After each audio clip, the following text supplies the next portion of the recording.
सम्मेलनमा आज 9 दिन पश्चात तपाईहरु सामु आउँदैछु र सर्वप्रथम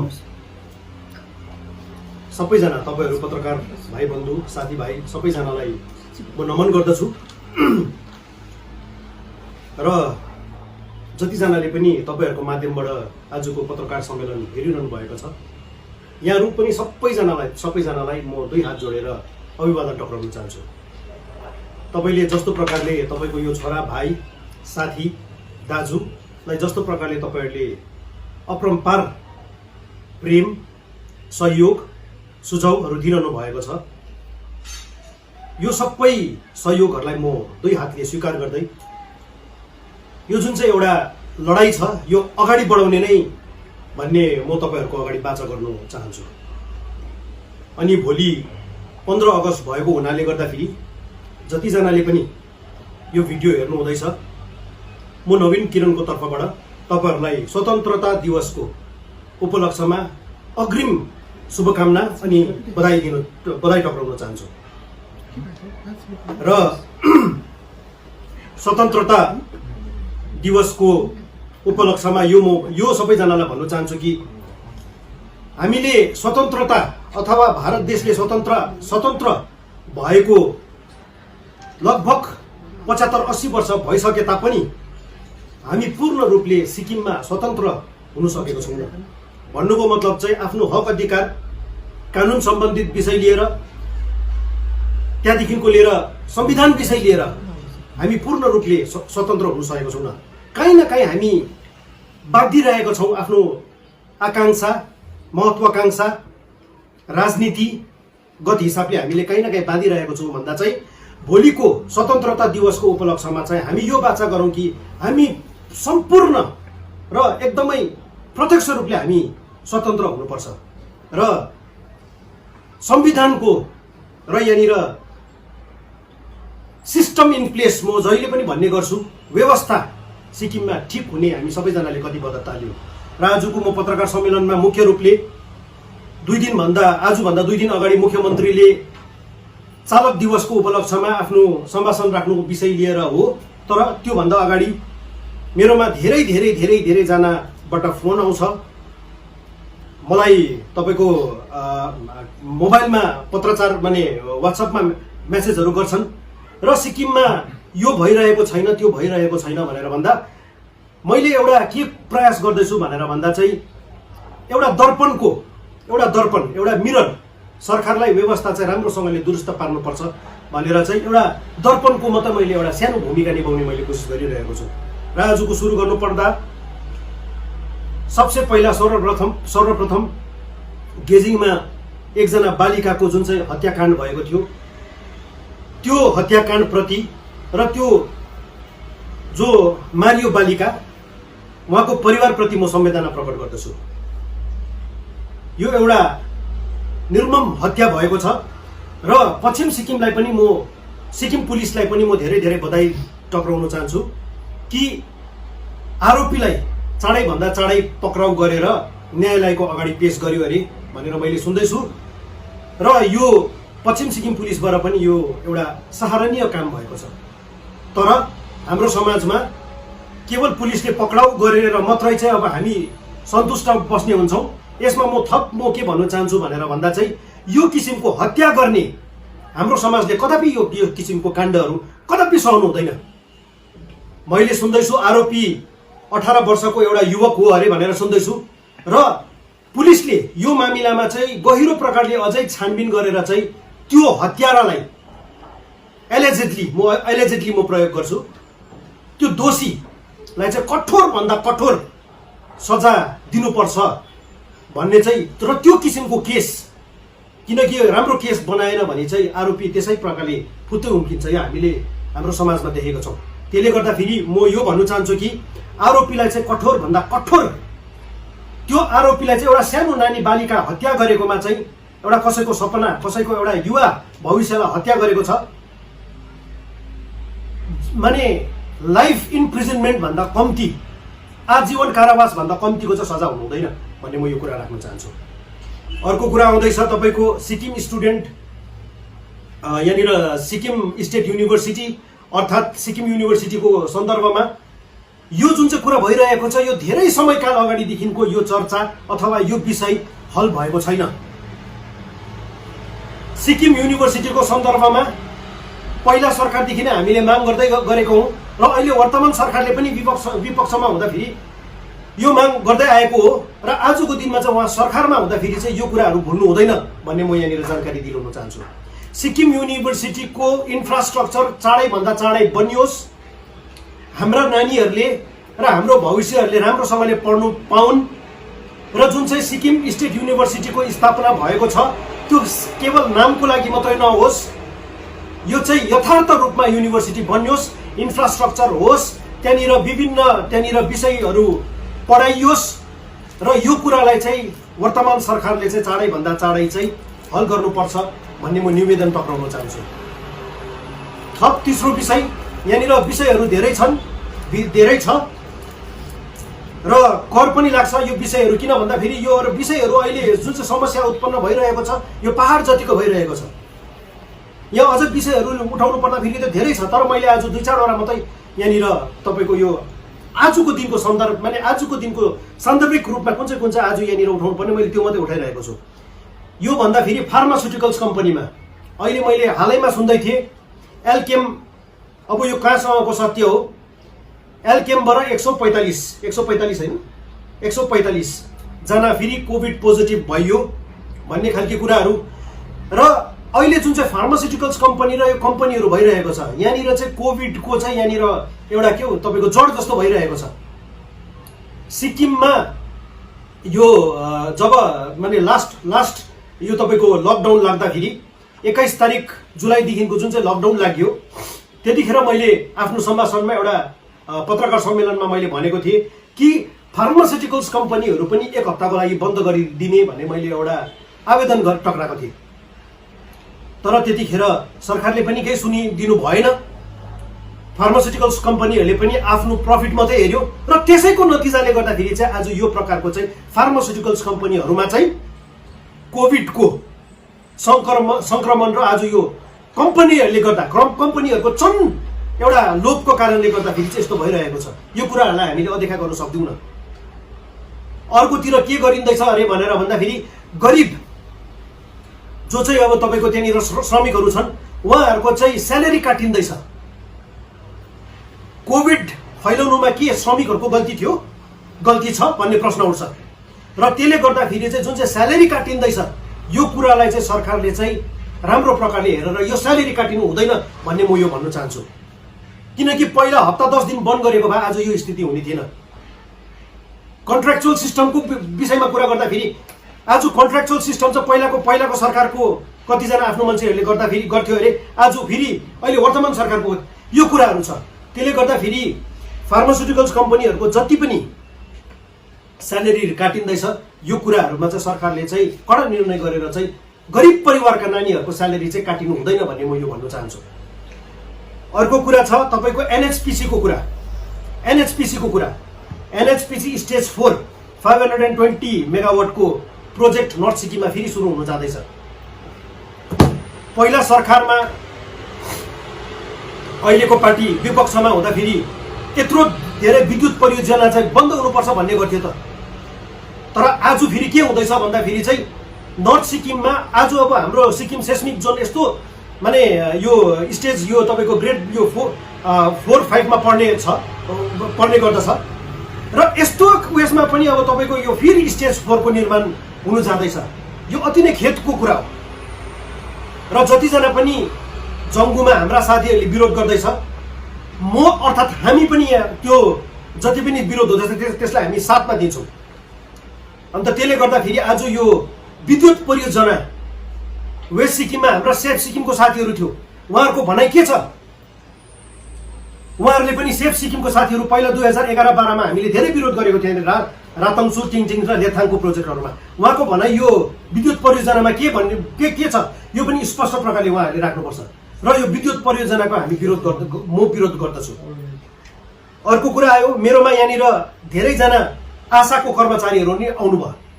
आशाको कर्मचारी सिक्किममा 676 जना रहेछ भन्ने मेरोमा यहाँनिर खबर आयो, अर्थात् उहाँहरूले त्यसो भन्नुभयो।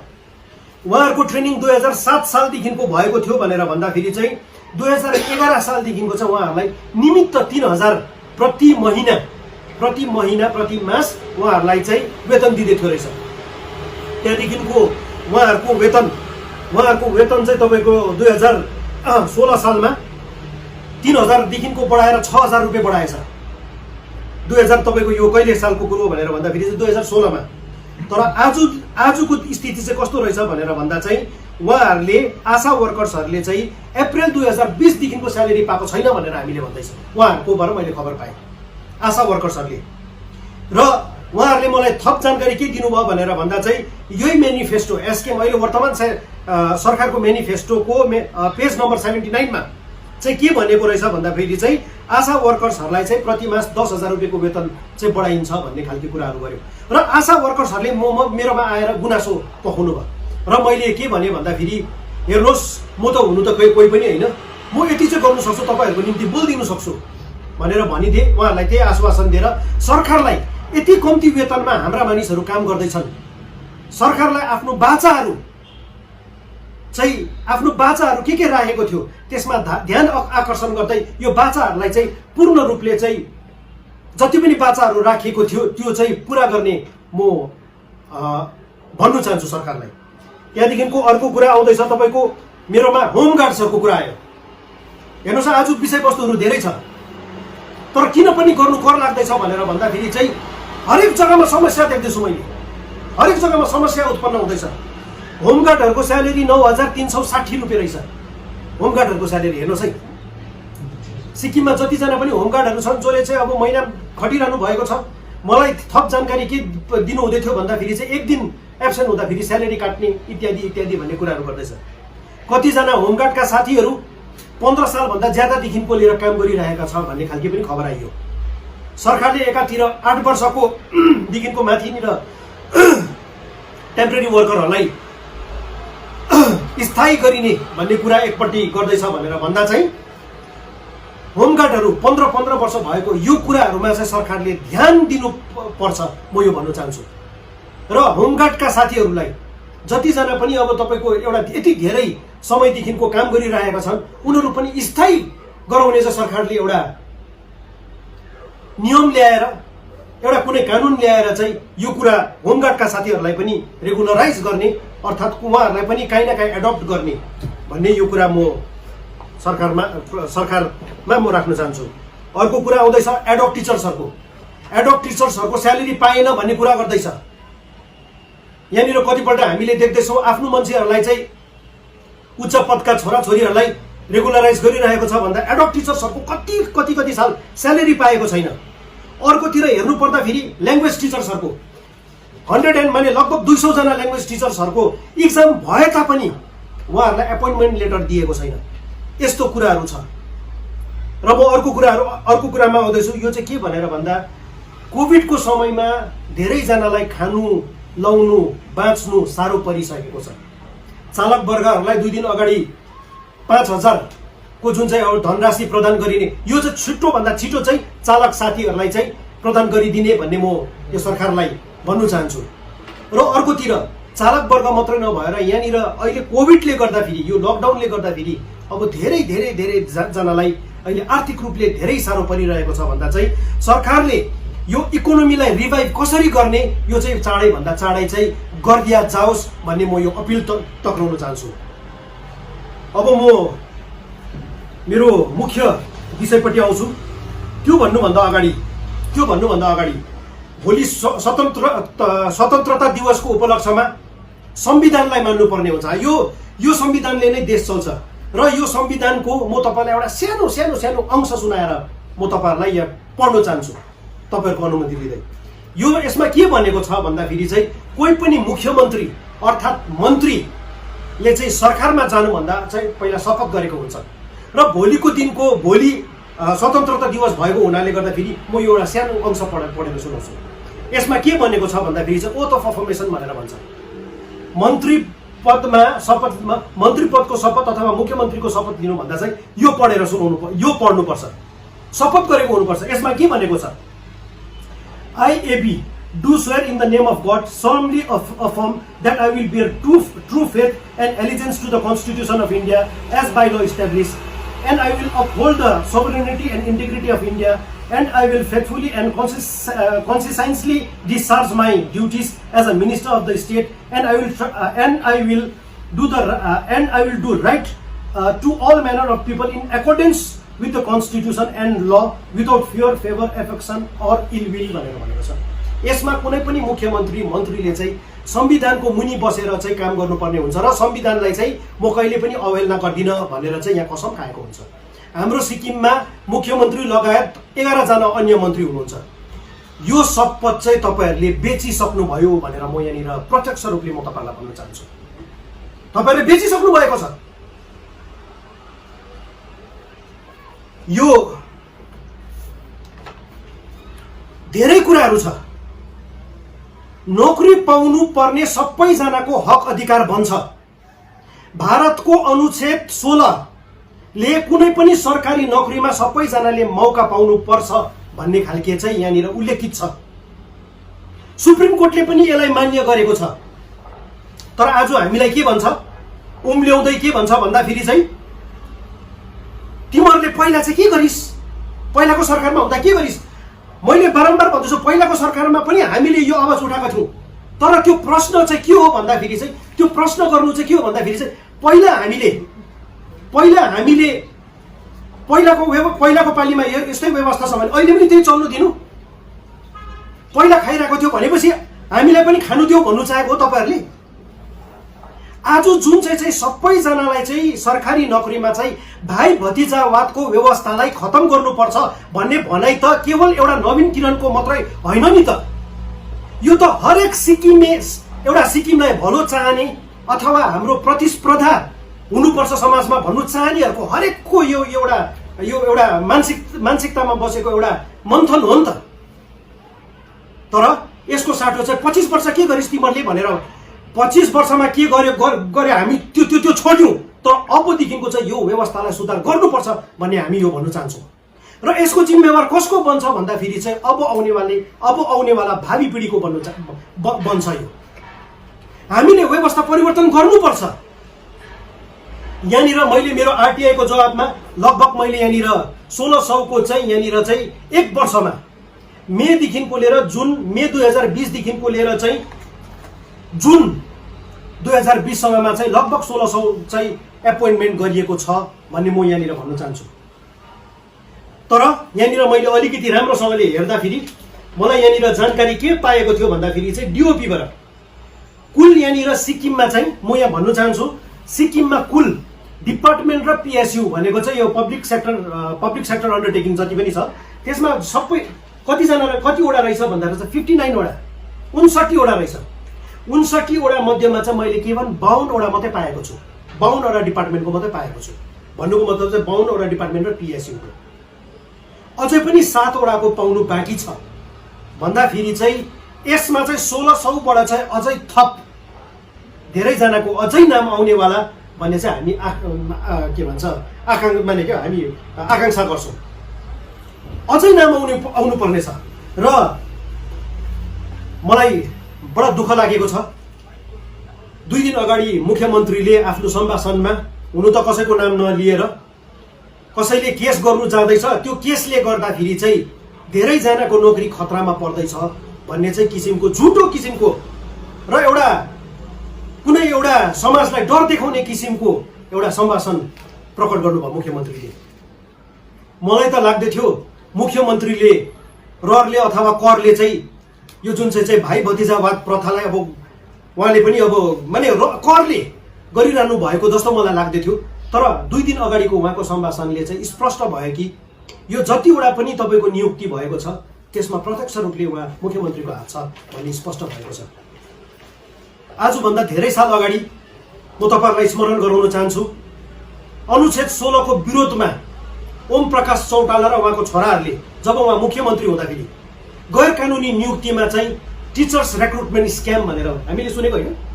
टिचर्स रिक्रुटमेन्ट स्क्याम, यो जुन चाहिँ 1600 अर्थात् अन्य जति पनि एपोइन्टमेन्ट भएको छ कि यो पनि स्क्याम होइन भन्ने म यो प्रश्न तेर्साउन चाहन्छु। बडो दुःख लागेको छ। मुख्यमन्त्रीले पनि ओएफओजेलाई डर देखाएर आफूले गरेको, आफ्नो सरकारले गलत गरेको कार्यलाई चाहिँ अगाडि बढाउने। र मैले आजभन्दा 9 दिन अगाडि मैले जे बोलेको थिएँ अथवा बोलेको छु त्यही चिजलाई म आज फेरि पनि दोहोऱ्याउन चाहन्छु। यो चाहिँ के भन्दाखेरि चाहिँ ओएफओजे का भाइ बहिनीहरू कहीँनिर डराउनु पर्दैन। त्यो एउटा गभर्नमेन्टको वेलफेयर स्किम हो। ओएफओजे को सन्दर्भमा के भइहालेको खण्डमा म प्रत्यक्ष रूपले उहाँको वकालती गर्नु, म मात्र होइन, मेरो अझ पनि के भन्छ सिनियर एडभोकेट साथीहरू छ, हामी सबैजनाले उहाँहरूको वकालती गर्नु लागि निशुल्क एकदम हामी उहाँहरूको लागि वकालती गरेर कोर्टमा उभिनु लागि तयार छौँ। ओएफओजे को सन्दर्भमा हामीले के भनेको छौँ भन्दाखेरि यो एउटा गभर्नमेन्ट वेलफेयर स्किम थियो। 1 फ्यामिली 1 जब, हरेक परिवारमा एउटा परिवारमा चाहिँ 2टा 3टा जब भएको छ भने त्यसको छानबिन गरेर सरकारले कारबाही गर्नु सक्छ। र 5 तारिक अगस्त 2020 दिनदेखिको 100 दिन दिएको थिए भन्दाखेरि चाहिँ सरकारले चाहिँ ओएफओजे अर्थात् अन्य कर्मचारीहरूलाई डर देखाउनुको साटो चाहिँ जुन चाहिँ हामीले कुरा राखेको थियौँ 100 दिन भित्रमा चाहिँ उहाँहरूको चाहिँ स्थायी हुनुपर्छ नोकरी, यो कुरामा चाहिँ सरकारले ध्यान दिनुपर्छ। यहाँनिर केवल ओएफओजे को मात्रै कुरा आउँदैन। म अलिकति सरकारमा हुने साथीहरूलाई यो भन्न चाहन्छु कि आफ्नो म्यानिफेस्टोलाई बेला बेला टटोल्ने गर्नुहोस्।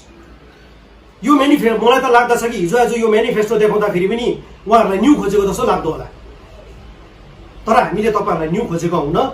हामीले के गर्दैछौँ, मैले के गर्दैछु भनेर भन्दाखेरि चाहिँ यति मात्रै कोसिस गरेको हो कि बाचाहरू चाहिँ त्यो भन्छ नि हाम्रो नेपाली भाषामा कसैलाई लान्छु नभन्नु अरे, गरिबलाई दिन्छु नभन्नु अरे भन्ने एउटा उखान छ। त्यो कुरालाई चाहिँ स्मरण गर्दै बाचाहरूलाई चाहिँ एउटा गरिब मानिसहरूलाई चाहिँ दिन्छु, हामी दिन्छौँ भनेको बाचाहरूलाई चाहिँ पुरा गर्ने म उहाँहरूलाई भन्नु चाहन्छु। अब कुरा आउँछ म अन्तिम क्षणमा र यो आजको पत्रकार सम्मेलनको अन्तिम कुराहरूमा यो भन्नु चाहन्छु कि 100 दिन पश्चात जे मैले बाचा गरेको छु म पूर्ण रूपले त्यो गर्छु भनेर म सबैजनालाई म कटिबद्धता लिएर म सबैजनालाई यो कुरा भन्नु चाहन्छु। तर कुरा के आउँछ भन्दाखेरि चाहिँ यो कुरा आज जति पनि हामीले कुरा गर्दैछौँ यो केवल एउटा नवीन किरणको मात्रै कुरा होइन। सरकारले आज एकजना नवीन किरणको मात्रै आवाज दबाएर केही हुनेवाला पनि छैन। यो कुरा कसको हो भनेर भन्दाखेरि चाहिँ जसले चाहिँ गरिब नानीहरू खटी आफ्नो तपाईँको पेट, आमा बाउले पेट काटी चाहिँ एउटा पढाएको हुन्छ र भोलिको दिनमा मेरो छोराछोरीहरूले के नोकरी पाउँछन् भनेर त्यो आशा गरेको हुन्छ। भाइ भतिजावादले त्यो अवसर खाइदिएको छ। यो जुन चाहिँ मैले आज यो मेरो जुन चाहिँ आवाज छ यो हरेक सिक्किमेको भलो चाहनेको प्रतिस्पर्धा हुनुपर्छ, सबैजनाले सरकारी नोकरीमा चाहिँ बराबरको अवसर पाउनुपर्छ भन्ने मानसिकता सबैजनाको यो आवाज हो। त्यसले गर्दाखेरि चाहिँ सरकारले केवल एकजना निमित्त एउटा सानो घुसना जस्तो एउटा नवीन किरणको मात्रै आवाज दबाएर केही हुनेवाला छैन। यो कुरा अगाडि बढेर नै जान्छ। त्यसले गर्दाखेरि म सबैजनालाई यही अनुरोध गर्दछु कि 100 दिन पश्चात हामीले डिस्ट्रिक्ट कोर्टको अगाडि पनि धरना प्रदर्शन गर्छौँ। 100 दिन पश्चात ओएफओजे को र आफ्नो जति ओएफओजे को मात्र होइन होम गार्ड्सको आउँछ, अरू जति पनि विभिन्न मुद्दाहरू छ। हरेक जनाले यो 1600 को मैले भनेको छु यो 1600 को पनि सबैजनालाई खारिज गरेर चाहिँ यसमा ट्रान्सपेरेन्ट परको इन्टरभ्यू हुनुपर्छ भनेर भन्दैछु। यदि कहीँनिर चाहिँ जग्गा थियो भनेर भन्दा चाहिँ इन्टरभ्यू गर न त बाबा भन्ने हाम्रो यो हो भने। त्यसले गर्दाखेरि चाहिँ यदि सरकारले यो कुरामा चाहिँ ध्यान दिएन भने चाहिँ हो यहाँनिर 1600 को मुद्दा लिएर हाइकोर्टमा एकदम गइन्छ र अर्को हाइकोर्टमा मात्रै नभएर चाहिँ यो चाहिँ एउटा कस्तो भने सामाजिक स्तरमा पनि हामी सबैजना चाहिँ काँधमा काँध मिलाएर चाहिँ यो कुरालाई चाहिँ भाइ भतिजावादको व्यवस्थालाई चाहिँ हामीले बन्द गर्नुपर्छ। नभए चाहिँ हामीले आजको दिनमा यो गरिउन भने चाहिँ भोलिको दिनमा जस्तै भाषण ठोक्ने मान्छे कि अर्को सरकार आयो भने पनि यो भाइ भतिजावाद अगाडि नै बढेर जान्छ। त्यसले गर्दाखेरि चाहिँ यो 100 दिन पश्चात चाहिँ हामी सबैजनाले चाहिँ धरना प्रदर्शन गर्नुपर्छ। यो धरना प्रदर्शन मात्र होइन, बेरोजगार या महाअधिवेशन हुन्छ त्यहाँनिर। र म सबैजनालाई यही अपिल गर्दछु कि यो 100 दिनको सरकारलाई हामीले मौका दिउँ, समय दिउँ अवसर दिउँ। सरकारले केही गरेन भने चाहिँ हामी सबैजना चाहिँ गएर चाहिँ डिस्ट्रिक्ट कोर्टको अगाडि गएर चाहिँ धरना, भूख हडताल र एउटा बेरोजगार अधिवेशन र युवा अधिवेशनको हामीले सबैजना त्यहाँनिर डिस्ट्रिक्ट कोर्टको अगाडि त्यहाँनिर फलाकेर चाहिँ सरकारलाई नियम कानुनमा चाहिँ काम गर्नुपर्छ भनेर हामीले सरकारलाई खुट्टा टेकाउनै पर्छ। यति भन्दै आजको दिनमा यति नै कुरा राख्न चाहन्छु र आखिरमा यो अझै एकपल्ट म यो भन्न चाहन्छु कि तपाईँहरू जतिजनाले पनि जस्तो प्रकारले समर्थन, सहयोग, सुझावहरू दिनुहुँदैछ त्यसको लागि म धेरै धेरै धेरै आभार प्रकट गर्दछु र हामी सबैजना मिलेर मुद्दाहरू त अझै पनि धेरै थियो तर अब यो आजको दिनमा सबै मुद्दा राखिनु सक्दैन। आउनेवाला दिनमा म अझै एउटा अब अरू मुद्दाहरू पनि राख्नेवाला छु र यो जति पनि अब हाम्रो यो लडाइँ छ सबैजना साथ मिलेर लडौँ। यति भन्दै धेरै धेरै धन्यवाद।